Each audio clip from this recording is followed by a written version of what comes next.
പ്രജൻസി കണ്ണൻ. വാർത്തകളിലേക്ക് വിശദമായി. RSSനെയും കേന്ദ്ര സർക്കാരിനെയും കടന്നാക്രമിച്ച് ലോക്സഭയിൽ ഭരണഘടനയുമായി ബന്ധപ്പെട്ട ചർച്ചയിൽ പ്രതിപക്ഷ നേതാവ് രാഹുൽ ഗാന്ധി. ഭരണഘടനയിൽ ഇന്ത്യയെക്കുറിച്ച് ഒന്നുമില്ലെന്ന് സവർക്കർ പറഞ്ഞതിനെ BJP നേതാക്കൾ പിന്തുണയ്ക്കുന്നുണ്ടോ എന്ന് രാഹുൽ ഗാന്ധി ചോദിച്ചു.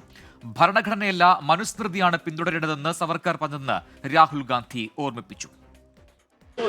Mr. Savarkar has clearly stated in his writings that there is nothing Indian about our constitution.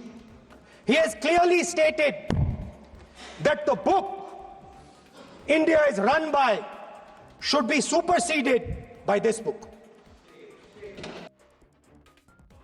ഇന്ത്യയിലെ യുവാക്കളുടെ സ്ഥിതി ദ്രോണർ ഏകലവ്യന്റെ പെരുവിരൽ മുറിച്ചതുപോലെയാണെന്നും രാഹുൽ ഗാന്ധി പറഞ്ഞു. ഇന്ന് ചോദ്യപേപ്പർ ചോർച്ചയിലൂടെയും തൊഴിൽ നിഷേധങ്ങളിലൂടെയും BJP സർക്കാർ രാജ്യത്തെ യുവാക്കളുടെ പെരുവിരൽ മുറിക്കുകയാണെന്നും വിമർശനം.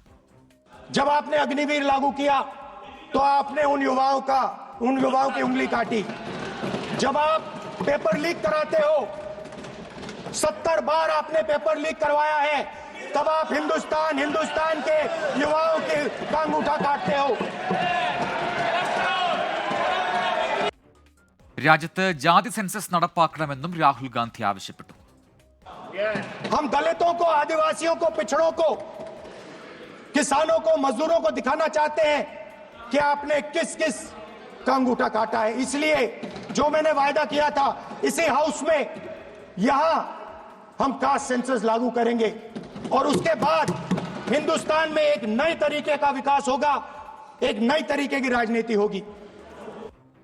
അതേസമയം രാഹുലിന്റെ പ്രസംഗത്തിനെതിരെ BJP നേതാക്കൾ രംഗത്ത് വന്നു. ഭരണഘടനയെ അട്ടിമറിച്ചവരാണ് കോൺഗ്രസ് എന്നാണ് BJP വിമർശനം.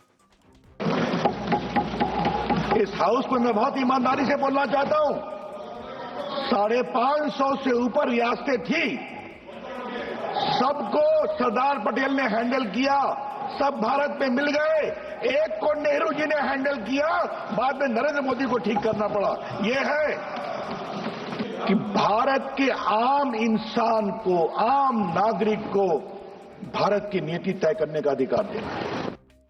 അല്പസമയത്തിനകം പ്രധാനമന്ത്രി നരേന്ദ്രമോദി ലോക്സഭയിൽ സംസാരിക്കും. ഏറ്റവും പുതിയ വിവരങ്ങളുമായി ബൽറാം നെടുങ്ങാടി ഡൽഹിയിൽ നിന്ന് തത്സമയം ചേരുന്നു. Balram, good evening. അല്പസമയം മുൻപാണ് രാഹുൽ ഗാന്ധി സംസാരിച്ചത് ലോക്സഭയിൽ. ഭരണഘടനയുടെ ചെറുപതിപ്പുമായിട്ടായിരുന്നു അദ്ദേഹത്തിന്റെ പ്രസംഗം. അതിനോട് എങ്ങനെയാണ് ഇപ്പോൾ BJPയുടെ വിമർശനങ്ങൾ ഉയർന്നത്? എന്തൊക്കെ കാര്യങ്ങൾ പ്രതിപാദിച്ചായിരുന്നു രാഹുൽ ഗാന്ധിയുടെ പ്രസംഗം?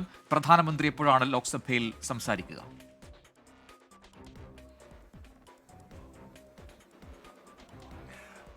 Good evening Prajin.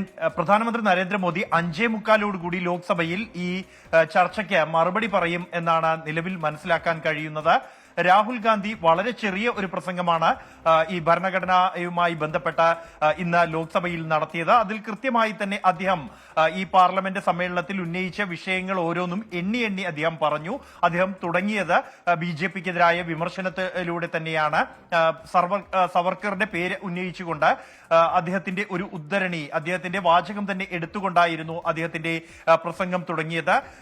ഈ ഇന്ത്യൻ ഭരണഘടനയിൽ ഇന്ത്യയുടേതായി ഒന്നുമില്ല എന്നായിരുന്നു സവർക്കറിന്റെ അഭിപ്രായമെന്നും മനുസ്മൃതിയാണ് പാലിക്കേണ്ടത് എന്നായിരുന്നു അദ്ദേഹത്തിന്റെ നിലപാട് എന്നുമാണ് രാഹുൽ ഗാന്ധി വിമർശിച്ചത്. ഒപ്പം തന്നെ ഈ ഭരണഘടനയിലുള്ളത് ഗാന്ധിയുടെയും നെഹ്റുവിന്റെയും അംബേദ്കറുടെയും ദർശനങ്ങളാണ് എന്നും അദ്ദേഹം പറഞ്ഞു. തുടർന്ന് മഹാഭാരതത്തിലെ ഏകലവ്യന്റെ പെരുവിരൽ മുറിച്ച കഥയാണ് അദ്ദേഹം തന്റെ പ്രസംഗത്തിൽ ഉൾപ്പെടുത്തിയത്. അത് പറഞ്ഞു നിർത്തിക്കൊണ്ട് ഇന്ന് രാജ്യത്തെ യുവാക്കൾ പെരുവിരൽ അറ്റവരെ പോലെയാണ് എന്നും ഈ ചോദ്യപേപ്പർ ചോർച്ചയിലൂടെ രാജ്യത്തെ യുവാക്കളുടെ പെരുവിരൽ അറുത്തിരിക്കുകയാണെന്നും വിമർശിച്ച രാഹുൽ ഗാന്ധി ഈ അദാനി വിഷയം, സംബാൽ സംഘർഷം, മണിപ്പൂർ സംഘർഷം അടക്കമുള്ള എല്ലാ വിഷയങ്ങളും പരാമർശിച്ചുകൊണ്ടാണ് തന്റെ പ്രസംഗം അവസാനിപ്പിച്ചത്. എന്നാൽ BJP നേതാക്കളാകട്ടെ ഈ അടിയന്തരാവസ്ഥ എന്ന പ്രധാന ആയുധം ഉന്നയിച്ചുകൊണ്ടാണ് കോൺഗ്രസിനെ, ഈ ഭരണഘടനയും മുൻനിർത്തിയുള്ള ചർച്ചയിൽ കോൺഗ്രസിനെ നേരിടുന്നത്. ഈ രാഹുൽ ഗാന്ധിയുടെ പ്രസംഗത്തിന്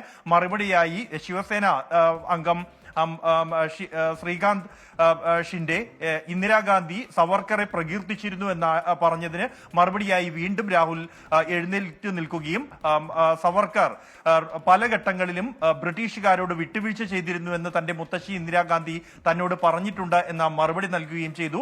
ഇപ്പോഴും ചർച്ചകൾ പുരോഗമിക്കുകയാണ്. 5:45 പ്രധാനമന്ത്രി മറുപടി പറയും എന്നാണ് നിലവിലെ സമയക്രമം അനുസരിച്ച് മനസ്സിലാക്കാൻ കഴിയുന്നത്. ബൽറാം നെടുങ്ങാടിയാണ്